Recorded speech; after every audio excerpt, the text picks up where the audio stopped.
welcome back to our channel. Today we are going to discuss one of the most important global events of 2025, the Shanghai Cooperation Organization Summit in China.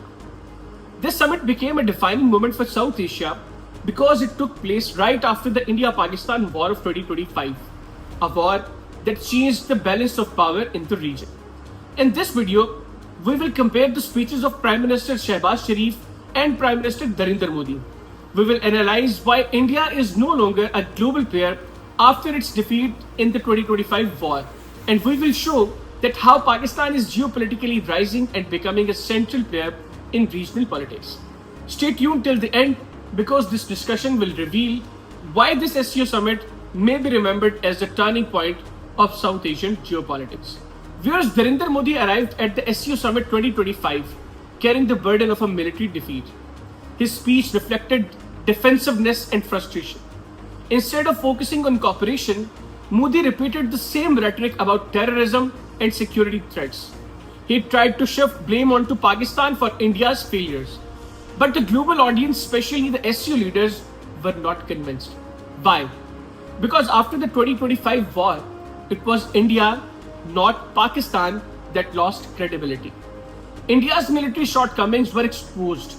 Its diplomatic isolation deepened, and its global narrative of being a rising superpower collapsed. Modi's speech failed to propose any new trade initiatives, any vision of connectivity, any constructive path for cooperation. It is essentially a speech aimed at domestic politics, not the global stage. This is why many analysts say that Narendra Modi's words at the SCO summit highlighted India's decline rather than strength. In contrast, Pakistan's Prime Minister Shehbaz Sharif's speech was seen as a breath of fresh air. He focused on peace, trade, and connectivity. Prime Minister Shehbaz Sharif emphasized Pakistan's role as a bridge between South Asia, Central Asia, and China through CPAC, called for joint efforts against poverty, climate change, and economic instability rather than finger pointing. Shehbaz Sharif's speech reflected confidence.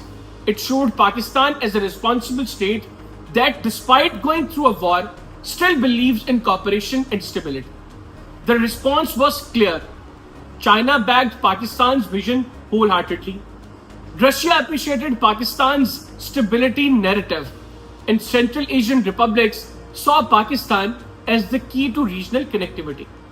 This contrast between India's Prime Minister Narendra Modi's speech and Pakistan's Prime Minister Shehbaz Sharif's speech became the highlight of the summit.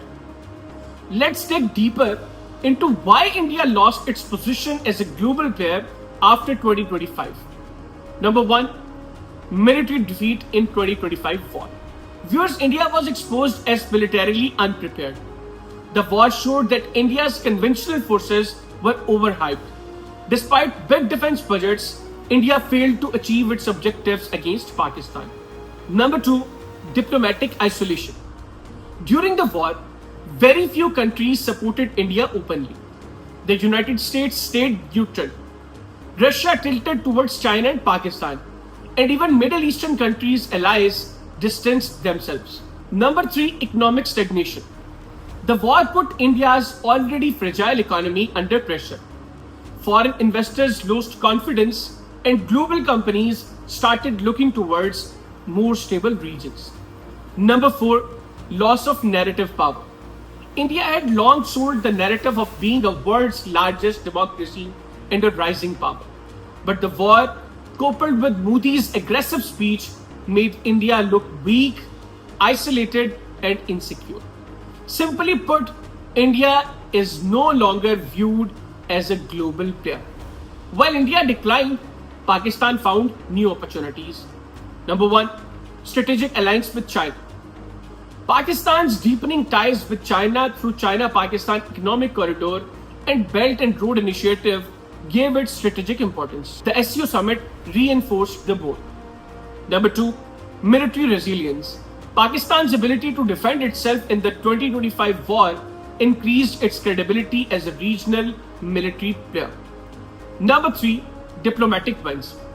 Shehbaz Sharif's constructive speech gained Pakistan sympathy and support at the SCO. Pakistan was seen as a state that seeks cooperation, not confrontation. Number 4, geopolitical location.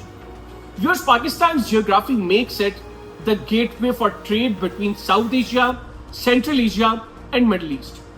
In a multipolar world, this location is a massive asset. Number 5, narrative of peace and cooperation. Unlike India's Narendra Modi's decisive rhetoric, Pakistan projected itself as peace-oriented. This narrative gained traction globally. Result, Pakistan's image is improving while India's is declining. Many global analysts predicted this shift. Even Pravin Sawhney repeatedly warned that India was not ready for a war with Pakistan and China simultaneously. Think tanks in Russia and China highlighted Pakistan's growing importance in the Shanghai Cooperation Organization. Western analysts admitted that India's rising superpower story no longer holds after its defeat in 2025 from Pakistan. These expert views support the fact that SCO Summit 2025 was not just about speeches, it was about the new power balance in Asia. So what do we learn from the SCO Summit 2025? Modi's speech reflected India's weakness, isolation, and lost credibility. While on the other hand, Pakistan's Prime Minister Shehbaz Sharif's speech reflected Pakistan's strength, vision, and diplomatic rise. The 2025 war ended India's dream of global leadership and opened new opportunities for Pakistan. And this summit will be remembered as a moment when the world realized India's decline and Pakistan's rise in the geopolitical order. If you found this analysis useful, don't forget to like, share, and subscribe. Tell us in the comments whose speech impressed you the more, Modi's or Shehbaz Sharif's. Until next time, Allah Hafiz, and Pakistan, Hamesha Zindabad.